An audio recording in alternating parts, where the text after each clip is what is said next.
নমস্কার, আমি প্রজ্ঞা পারিজাত আছি আপনাদের সাথে। আজকে একটা অন্য বিষয় নিয়ে, কবিতা নয়।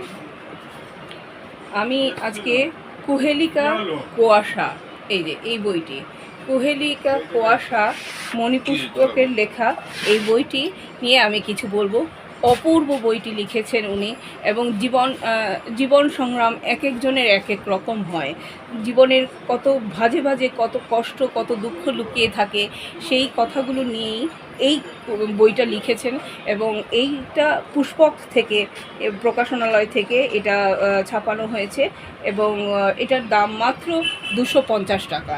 হ্যাঁ, যদি কেউ সংগ্রহ করতে চান অতি অবশ্যই আপনারা সংগ্রহ করতে পারেন।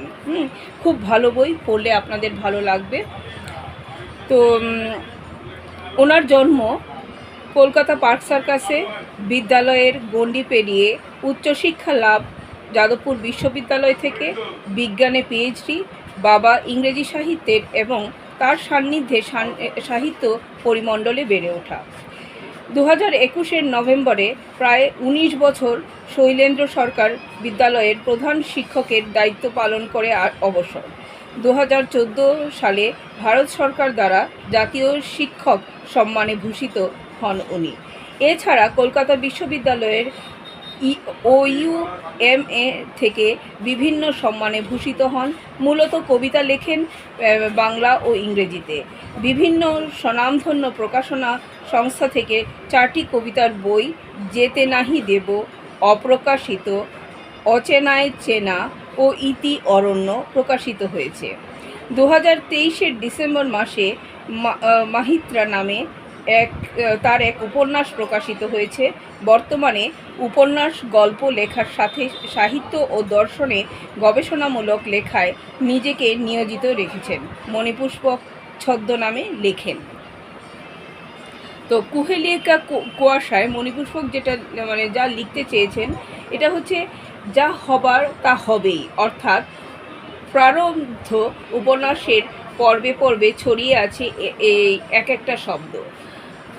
তনিমার জীবনে একবারই আসে ভালোবাসা,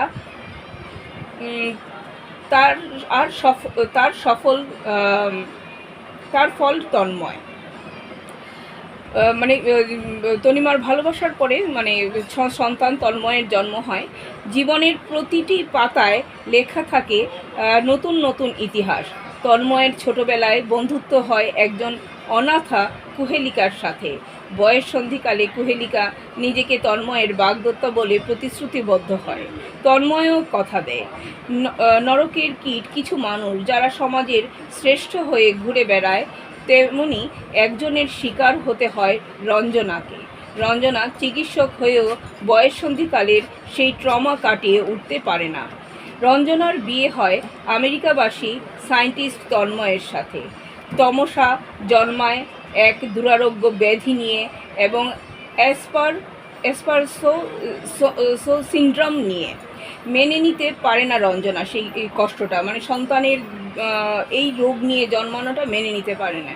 অবচেতনে থাকা মানসিক আঘাতের তার বয়ঃসন্ধিকালে যে আঘাত ঘটে গেছিল বা যে কষ্ট পেয়েছিল, সেই আঘাত তাকে আবার তার মধ্যে ফিরে আসতে থাকে। অবচেতনে মানসিক আঘাতের ফলশ্রুতিতে পরিণতিটি রঞ্জনার জীবনে। তন্ময় জীবনের সর্বস্ব দিয়েও কোনো কিছু ঠিক করতে পারল না। পরে জানতে পারে সন্তান কেন স্বাভাবিক হয়নি। ত্যাগের প্রতিমা নিশা তন্ময়ের জীবনে আলোকবর্তিকা হয়ে এলেও সব দিয়েও যেন মন থেকে ঠিক গ্রহণ করতে পারে না নিশাকে। নরপিশাচ খুন হয়। এরই মাঝে পৃথিবীর বুকে নেমে আসে এক মরণ ব্যাধি, 2020 সালে করোনা। আরোপিত নির্বাসন থেকে মানুষ খোঁজে এই আকাশের আমার মুক্তি। এক অসাধারণ রহস্য। সমাজ জানতে পারে নতুন কিছু ঘটনা। খুন তো অপরাধী, কিন্তু সবটাই কি তাই? অনেক অমূল্য জীবন অকালে চলে যায় ভাগ্যের নিষ্ঠুর পরিহাসে। তন্ময়ের জীবন চুরমার হয়ে যায় শেষ ত্রিবেণী সঙ্গমে। সাক্ষী থাক সঙ্গম জোছনা। দেখুন, একটা কথা আমাদের আমাদের দাদু ঠাকুমা আমাদের পূর্ব প্রজন্মরা বলতো সব সময় নিজেকে ঠিক রাখার চেষ্টা করো। বাবা মারাও বলেন, আমাদের গুরুদেবরাও বলেন, আমাকে আমার গুরু দীপক কুমার বণিক উনিও বলেন, কারণ একটা কিছু যদি অঘটন ঘটে তাহলে পরবর্তী প্রজন্ম কিন্তু এটা ভোগ করবে। কাজেই পরবর্তী প্রজন্ম যদি সৃষ্টি নাও হয় তবু নিজেকে ঠিক রাখুন নিজের জন্য। হ্যাঁ, তাতে দুঃখ কষ্ট ব্যাধি, যেটা শরীরের ব্যাধি বা মানসিক ব্যাধি, সেটা আক্রান্ত হতে হবে না। এই কথাটা কিন্তু আমি হাইলি কনজারভেটিভ একটা মেয়ে এবং আমি এই কথাটা মানি। আমি স্কুল শিক্ষিকা এবং আমার আমার বাড়িও ভীষণ কনজারভেটিভ। মানে একদিকে যেন ওরা লিবারেল ছিল, যেমন নাচ গান কবিতা সব কিছু আমি করতে পারি, হ্যাঁ, কিন্তু ছেলেদের সঙ্গে মিশা সব কিছুতে একটা ওনাদের কনজারভেটিভ হার্ট ছিল যে মিশো কিন্তু কারো ক্ষতি করো না, মানে অন্যেরও ক্ষতি করো না, নিজেরও ক্ষতি করো না।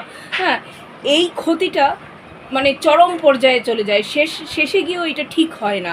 আজকে এই বইটা পড়তে গিয়ে আমার এটাই মনে হয়েছে যে হ্যাঁ, সত্যিই রঞ্জনার জীবনে বয়ঃসন্ধিকালে যদি দুর্ঘটনা না ঘটতো তাহলে হয়তো তার ছেলে ব্যাধি নিয়ে জন্মাতো না। হ্যাঁ, সেই যে ব্যাধি নিয়ে জন্মালো সেই জিনিসটাতে রঞ্জনা নিজেকে ক্ষমা করতে পারলো না। একসাথে 3টে জীবন নষ্ট হয়ে গেল। রঞ্জনার জীবন নষ্ট হলো, তন্ময়ের জীবন নষ্ট হলো। তন্ময় মানে যে ছেলের পিতা, তার জীবন, সে সায়েন্টিস্ট, নষ্ট হলো। কার জীবন কিভাবে নষ্ট হয়ে যায় ভগবান টাকা দিলেও হয় না। অনেকের টাকা থাকে, অনেকের টাকা থাকে না, কিন্তু জীবনটা অন্যরকম জায়গায়। তাই জন্য সবাইকে আমার বলা থাকবে, যারা নিউ জেনারেশন, হ্যাঁ, নিজেকে সংযতভাবে চালাও, যে মানে জনস্রোতে ভাসিয়ে দিও না। আমি কিন্তু সেই কথাটা মানি, আমি মানি। আমরা আমার আমার বন্ধু যারা আছে তারা সবাই মানে। অবশ্য